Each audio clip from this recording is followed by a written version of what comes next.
Islam and the Environment. 4. Forests and Greenery, the Prophet's emphasis on tree planting and protecting nature. In a world battling desertification, deforestation, and rapid urbanization, the teachings of Islam offer a strikingly powerful and timeless vision for the protection of greenery, forests, and plant life. Long before the term climate change was coined, Prophet Muhammad, peace be upon him, instilled in his followers a love for trees and a deep responsibility toward nurturing and protecting nature. Planting trees. A lasting act of worship, the Prophet, peace be upon him, made it clear that planting trees is not just an agricultural act. It is a spiritual one, a form of charity whose rewards continue even after death. If a Muslim plants a tree or sows a seed, and then a bird or a person or an animal eats from it, it is regarded as a charitable gift, sadaqah, for him. This hadith alone is a foundation for sustainable agriculture, reforestation, and urban greening. It redefines success, not in terms of profit, but in giving life and sustenance to other creatures.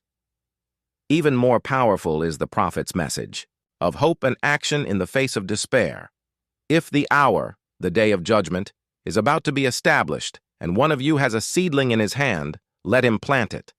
In this moment of cosmic upheaval, the Prophet, peace be upon him, calls for a simple, life-affirming act: plant a tree.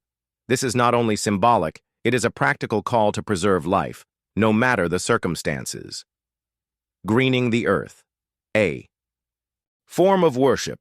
The Quran speaks of the earth's greenery as a sign of God's mercy and power. Do they not see how we drive the rain to the barren land and produce thereby crops from which their livestock eat, and they themselves? Will they not? Then see? The greenery of the earth is not ours to exploit recklessly, but a divine miracle to be appreciated and protected.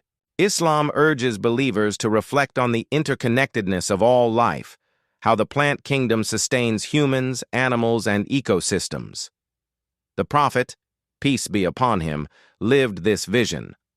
He established protected zones, rahmah, where trees could not be cut and animals could not be hunted, laying down the foundation of environmental zoning centuries before modern legal frameworks. He prohibited the unnecessary cutting of trees, especially in times of war, even if the enemy was being fought. This made Islamic environmental ethics universal, valid even in the most extreme conditions. He encouraged the greening of arid lands. Whoever revives barren land, it is his. An early call for land rehabilitation and ecological restoration. The Islamic civilization and forest management. Historically, Islamic societies took these values seriously.